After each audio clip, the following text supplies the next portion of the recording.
هي الحلقات تحفظني بآيات من القرآن، هي الحلقات تملأني بحب المصطفى العدنان، هي الحلقات تحفظني بآيات من اعوذ باللہ من الشیطان الرجیم، بسم اللہ الرحمن الرحیم۔ السلام علیکم ورحمۃ اللہ وبرکاتہ۔ الحمدللہ آج ہم اپنی اصول الشاشی اصول فقہ کی کلاس میں حاضر ہیں۔ پچھلی کلاس میں ہم نے خاص کی تعریف، اس کا حکم اور عام کی تعریف کو جانا اور ان دونوں کے حکم کو جانا۔ مصنف علیہ رحمہ نے خاص کی تعریف کو بیان کرنے کے بعد جو سب سے پہلی مثال دی اس سے گفتگو شروع کریں گے۔ مصنف علیہ رحمہ فرماتے ہیں مثالہ فی قولہ تعالی یتربصن بانفسہن ثلاثۃ قروء فإن اللفظۃ ثلاثۃ خاص فی تعریف عدد معلوم فیجب العمل بہ۔ خاص کی مثال اللہ تعالیٰ کے قول میں یتربصن بانفسہن ثلاثۃ قروء ہے۔ سب سے پہلے یہ بات جانا جائے کہ اس آیت کی مراد کون سی عورتیں ہیں۔ تو قرآن مجید فقرآن حمید میں والمطلقات یتربصن بانفسہن سے مراد، والمطلقات کے لفظ سے وہ عورتیں مراد ہیں کہ جو مدخولہ بیہا ہوں اور ان کے شوہر نے ان کو ایک یا دو سے زائد ایک یا دو طلاقیں دی ہوں اور انہیں حیض بھی آتا ہو اور وہ حاملہ بھی نہ ہوں، وہ عورتیں سے مراد ہیں۔ والمطلقات یتربصن بانفسہن ثلاثۃ قروء، جب وہ 3 حیض مکمل کر لیں، کیونکہ یہاں پہ لفظ ثلاثہ ایک متعین عدد کی معرفت کے لیے ہے، خاص ہے۔ ثلاثہ کا جو لفظ ہے وہ کسی بھی زمانے میں اور کسی بھی جگہ پر آپ چلے جائیں اس کا ایک معنی معلوم ہے۔ وہ کیا کہ 2 سے زیادہ اور 4 سے کم افراد کو، جنس کو، نوع کو یہ شامل ہے۔ اور قرآن مجید کا یا حدیث کا جو لفظ خاص ہوتا ہے اس پہ عمل کرنا واجب ہوتا ہے، لہذا مصنف فرمایا فیجب العمل بہ کہ اس پر عمل کرنا واجب ہے۔ فرمایا وَلَا حُمِلَ الْإِقْرَارُ عَلَى الْأَطْهَارِ، اگر لفظ قروء کو محمول کریں طہر کی طرف، جیسے کہ امام شافعی اس کی طرف گئے ہیں، کما ذہب الی الشافعی، کیوں گئے اس کی طرف؟ کہتے ہیں ان الطہارہ مذکر دون الحیض، کہ لفظ طہر مذکر ہے نہ کہ حیض۔ اب امام شافعی علیہ رحمہ نے اس آیت مبارکہ میں لفظ قروء سے جو طہر کا معنی مراد لیا ہے اس کی طرف مصنف علیہ رحمہ نے اشارہ کرتے ہوئے ارشاد فرمایا کہ لفظ ثلاثہ جو مؤنث ہے اور لفظ قروء کا معنی طہر یہ مذکر ہے، اور نحوی قاعدہ ہے کہ جب عدد مؤنث ہو تو معدود مذکر ہوتا ہے اور جب عدد مذکر ہو تو معدود مؤنث ہوتا ہے۔ اس قاعدے کی رعایت کرتے ہوئے امام شافعی علیہ رحمہ نے لفظ قروء سے مراد جو ہے وہ طہر لیا، کیونکہ طہر جو ہے وہ معنن مذکر ہے نہ کہ حیض۔ حیض معنن اور لفظن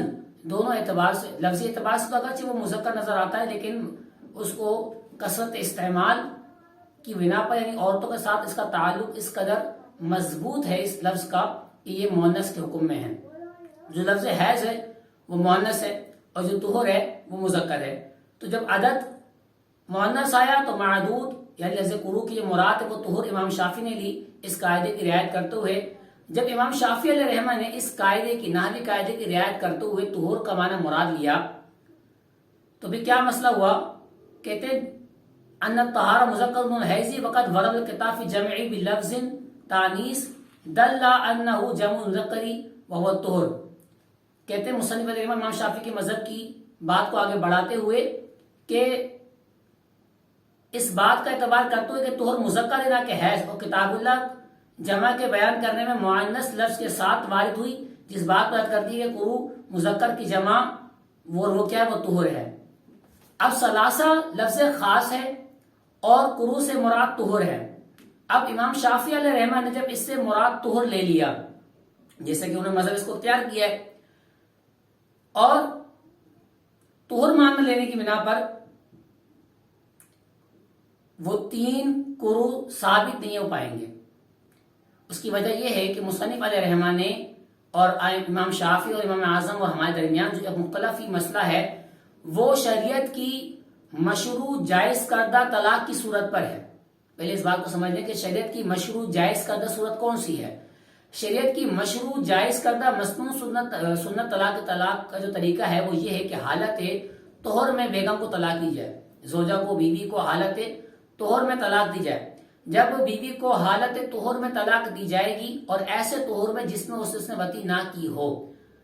اور پھر وہ 3 حیض گزار لیں تو عدت پوری ہو جائے گی۔ تو جب حالت طہر میں طلاق دے گی تو قرآن پاک کے لفظ ثلاثہ پر امام شافعی کے مذہب کے مطابق 3 طہر پورے ثابت نہیں ہو پائیں گے، کیونکہ جس طہر میں طلاق دی ہے وہ طہر کیا ہو جائے گا، اگر شمار کرتے ہیں تو بالکل پورا کا پورا طہر تو مکمل نہیں ہوگا، بلکہ طہر کا بعض حصہ گزر چکا ہوگا اور بعض حصہ وہ ہوگا جس پہ طلاق دی گئی ہے، اور اس کے بعد 2 طہر اور بڑھا لیے جائیں گے۔ 2 طہر بڑھانے کی صورت میں وہ 2.5 طہر بنیں گے، ان کا مکمل پورے 3 نہیں بنیں گے۔ اور اگر اس طہر کو شمار نہیں کرتے ہیں اور مزید آنے والے 3 طہروں کو شمار کرتے ہیں تو اس صورت میں 3.5 یا 3 اس سے کچھ زائد یا سے کچھ کم جو طہر بنیں گے۔ بس دونوں صورتوں میں قرآن مجید کے لفظ ثلاثہ پر عمل نہیں ہو پائے گا، اور ثلاثہ کی مراد کیا ہے کہ 2 سے زیادہ اور 4 سے کم، یعنی مکمل 3 کا جو عدد ہے اس پہ عمل ممکن نہیں ہو سکے گا طہر کا معنی مراد لینے کی صورت میں۔ اب احناف نے لفظ قروء سے جو مراد لیا وہ ہے حیض۔ مصنف علیہ رحمہ فرماتے ہیں لازم ترک العمل بهذا الخاص، جب طہر کا معنی مراد لیں گے تو قرآن کے خاص پر عمل ترک لازم آئے گا، لأن من حمل على الطهر لا يوجب 3 أطهار بل طهرين وبعد 3 وهو الذي وقع فيه الطلاق۔ تو جب اس بات مکروہ سے مراد طہر ہے تو اس خاص پر ترک عمل لازم آئے گا، اس لیے کہ وہ حضرات جنہوں نے لفظ قروء کو طہر پر محمول کیا وہ 3 طہر ثابت نہیں کر سکتے، اور 2 طہر اور تیسرے طہر کا بعض حصہ وہ ثابت ہو سکے گا، اور تیسرا وہ جس میں طلاق باقی ہوگی۔ یہ مصنف علیہ رحمہ کی عبارت کی میں نے وضاحت کر دی کہ جب بھی امام شافعی کے مذہب کے مطابق جب 3 اور قروء سے مراد جو ہے طہر مراد لیا جائے گا تو پورے کے پورے 3 طہر ثابت نہیں ہو پائیں گے۔ شریعت کی مسنون جائز طریقے کے مطابق طلاق دینے کا جو طریقہ شریعت نے بیان کیا ہے اس مسئلے کی بنیاد پر یہ ساری مسئلے کی بنیاد رکھی گئی ہے۔ طلاق کی اگر وہ صورتیں جو بدعت ہیں یا سیئہ ہیں یا جو مکروہ ہیں اس پہ اگر سو قیاس کرتے ہوئے آپ مسئلے کو سمجھیں گے تو مسئلے کی پیچیدگیاں بڑھ جائیں گی۔ یہاں مصنف علیہ رحمان جس مسئلے کو ڈسکس کیا، جس کو بیان کیا، وہ مسئلہ شریعت میں جائز کا مسنون اور مشروع طریقہ ہے جو شریعت کے مطابق طریقہ ہے، اور وہ ہے کہ حالت طہر میں بیگم کو بیوی کو طلاق دینا جس میں اسے وطی نہ کی ہو، تو اس کے بعد وہ 3 حیض گزار لے گی۔ اب مصنف علیہ رحمان نے اس سے مراد حیض لیا اور احناف نے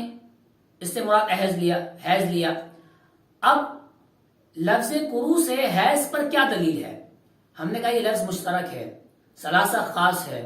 جن لوگوں امام شافعی علیہ رحمہ نے اگر اس سے مراد طہر لیتے ہیں تو وہ 3 طہر ثابت نہیں کر سکتے، اور کتاب اللہ کے خاص کے مقابلے میں اگر خبر واحد یا قیاس آ جائے تو اس کو ترک کر دیں گے اور کتاب اللہ کے خاص پر عمل کریں گے۔ یہ ایک نحوی قاعدہ ہے کہ ثلاثہ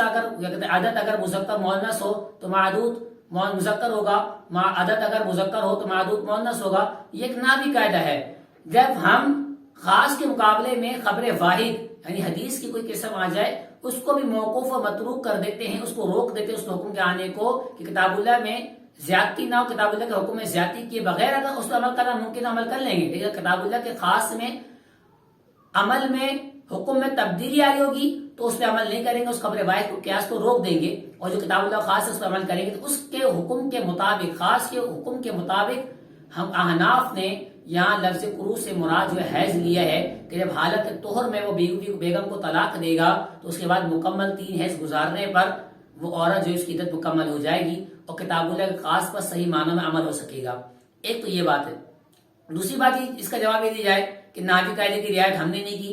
ایسا نہیں، ہم نے نحوی قاعدے کی رعایت کی ہے۔ نحو کا تعلق لفظی اعتبار سے ہے اور لفظ قروء جو ہے وہ لفظی اعتبار سے مذکر ہے، ثلاثہ مؤنث عدد ہو گیا، اور قروء جو ہے وہ لفظی اعتبار سے مذکر ہو گیا۔ اور جو اصولیشین ہے وہ نحوی اعتبار سے بحث، جو اصولیشین ہیں وہ معنوی اعتبار سے بحث کرتے ہیں، اور ہم معنی کے اعتبار سے بحث کرتے ہوئے یہاں قروء سے مراد حیض لیتے ہیں۔ گویا ہمارا حیض کا معنی مراد لینے پر نحوی قاعدے کے مطابق بھی عمل ہو رہا ہے اور اصولیین کے قاعدے کے مطابق بھی عمل ہو رہا ہے۔ اس طرح احناف کے موقف کو شواب کے موقف اس طرح ایک اور ترجیح مل جاتی ہے۔ اب مصنف علیہ رحمہ نے اب یہ اگر اعتراض کیا جائے کہ جس طرح اگر کوئی شخص حالت حیض میں طلاق دے اپنی زوجہ کو تو اس کے بھی 3 حیض مکمل نہ ہو سکیں گے، تو اس کا کیا جواب ہوگا؟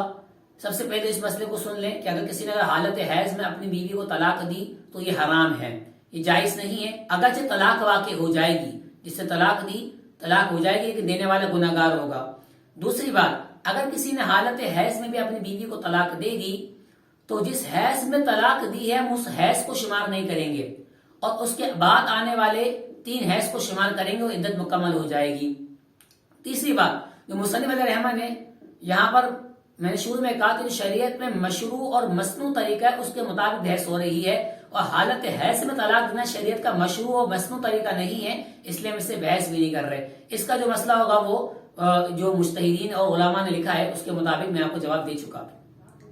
اب مصنف علیہ رحمہ نے جب اس کے مثال پیش کی والمطلقات یتربصن بانفسہن ثلاثۃ قروء اور اس پہ شوافی اور احناف کے موقف کو بیان کر دیا، تو کہتے ہیں اس کے بعد اس اصول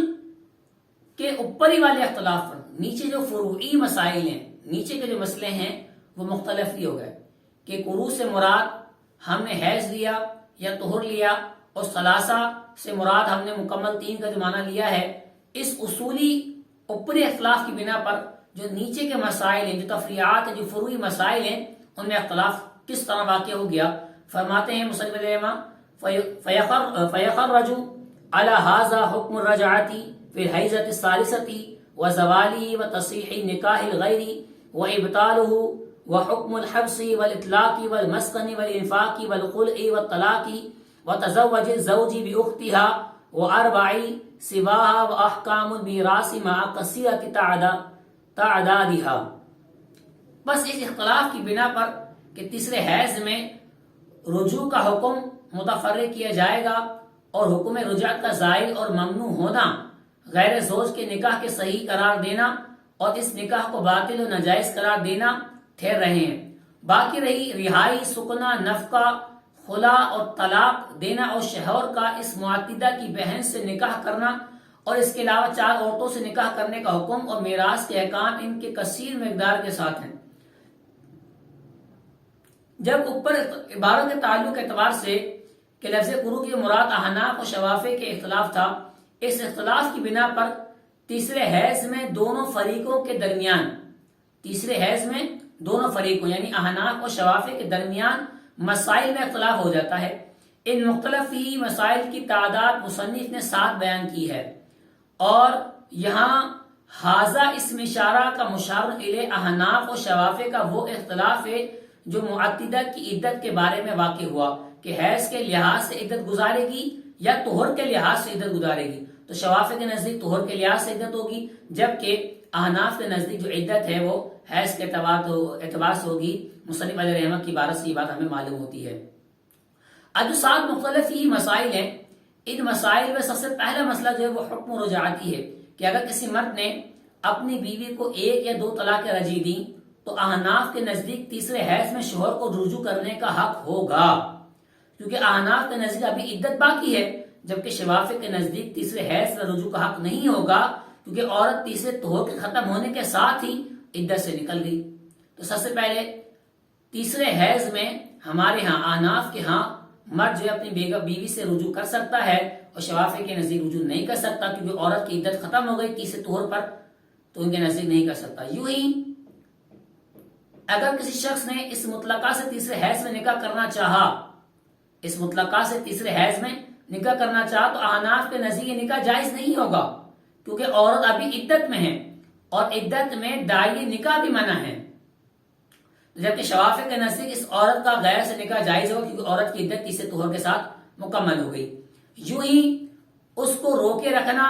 اور اس کو طلاق دینا اور خلا دینے کے جو مسائل ہیں وہ بھی اسی پر ہوں گے کہ عورت شوہر کے مکان میں رہنے کی پابند ہے، کیونکہ وہ اس کی عدت میں ہے، اور عورت کے لیے گھر میں عدت گزارنا، شوہر کے گھر میں عدت گزارنا ہے۔ اچھا، شوہر کے گھر میں عدت گزارنے کے متعلق میں آپ کو اضافی بات بتا دوں جو ہمارے مضمون سے نہیں ہے، لیکن ایک بات ہے کہ جو مصنفین اور علماء نے یہ بات بیان کی کہ عورت اپنے شوہر کے گھر میں عدت گزارے گی، یہ اس زمانے میں فتنے سے محفوظ ہونے کی صورت میں ممکن تھا، لیکن آج کا جو زمانہ ہے وہ فتنے کا زمانہ ہے۔ اگر طلاق بائنہ یا مغلظہ کے بعد عورت اسی گھر میں عدت گزارتی ہے اور مرد کے جبر و ظلم کی بنا پر وہ اس سے رجوع کرتا ہے جو کہ شرعاً حرام ہے، اور کوئی اس کا ہاتھ روکنے والا نہیں، کوئی اس مرد کو پکڑنے والا نہیں ہے، تو اس صورت میں عورت کے لیے بہتر یہ ہے کہ وہ اپنی عدت کے جو دن ہیں اپنے کسی محرم باپ یا بھائی کے گھر میں گزارے، اور اگر طلاق رجعی دی ہے پھر بہتر یہی ہے کہ وہ اپنے شوہر کے گھر میں عدت گزارے۔ اور مرد کو بھی چاہیے اگر وہ رجوع کرنے کا حق رکھتا ہے، رجوع کرنے کا اس کا ارادہ ہے، تو عورت کی عدت جو ہے وہ اپنے گھر میں کروائے، اور اگر اس کا رجوع کرنے کا ارادہ نہیں ہے تو اس کو چاہیے، بہتر یہ کہ عورت کی عدت جو ہے وہ کسی دوسرے یا ایسے کمرے میں کروائے جہاں اس کا آنا جانا نہ ہو۔ یوں ہی اب واپس اگر مسئلے طرف آئیں تو پانچواں مسئلہ جو بنتا ہے وہ خلا و طلاق کا، کہ خلا تیسرے حیض میں حق کرنا چاہے تو خلا کر سکتا ہے، تیسرے حیض میں عورت سے طلاق خلا کرنا چاہے تو خلا کر سکتا ہے، یا کوئی طلاق باقی رہے تو طلاق دے سکتا ہے کیونکہ عورت ابھی عدت میں ہے، جبکہ شوافع کے نزدیک مزید طلاق نہ دے سکتا ہے، نہ عورت عدت کا مطالبہ خلا کا مطالبہ کر سکتی ہے۔ یوں ہی کسی دوسرے سے نکاح کرنے کے حوالے سے اگر معتدہ کی بہن سے نکاح کر رہا ہے، کیونکہ ابھی احناف کے نزدیک وہ عورت اس مرد کی عدت میں ہے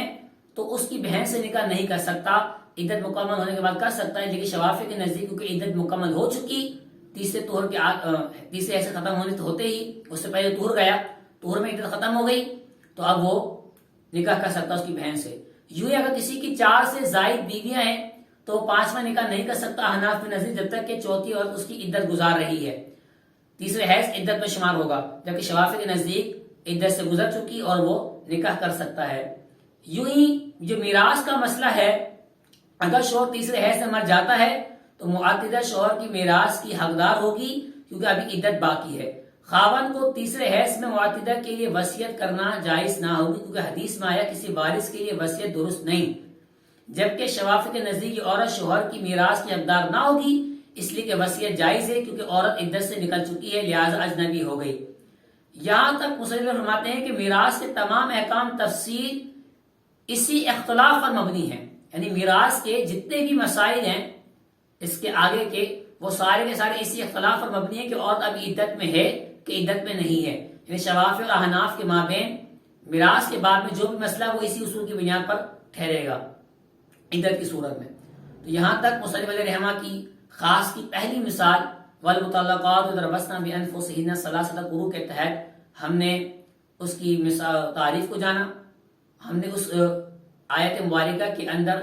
ثلاثہ کے معنی کو، قروء کے معنی کو جانا، شوافع اور احناف کے موقف کو جانا، اور اس اصولی اختلاف کی بنا پر جو نیچے فروعی مسائل میں اختلاف ہے اس کو مصنف علیہ نے جو بیان کیا اس کو جانا۔